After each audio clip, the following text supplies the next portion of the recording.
Magandang umaga, ngayon po ay araw ng Linggo, September 21, 2024, update po muli sa lagay ng panahon.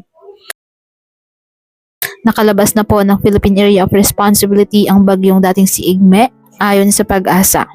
Sa kasalukuyan, wala nang minomonitor na bagyo o low pressure area sa loob ng ating PAR. Samantala, nakaka-apekto pa rin ang southwest monsoon o habagat sa ating bansa. Ngayong araw, dahil po sa nasabing habagat, asahan ang occasional rain sa Batanes at Babuyan Islands. Asahan naman po ang maulap na halangitan na may kalat-kalat na pag-ulan at thunderstorm sa Metro Manila, nalalabing bahagi ng Luzon at Western Visayas na dulot pa rin ng habagat.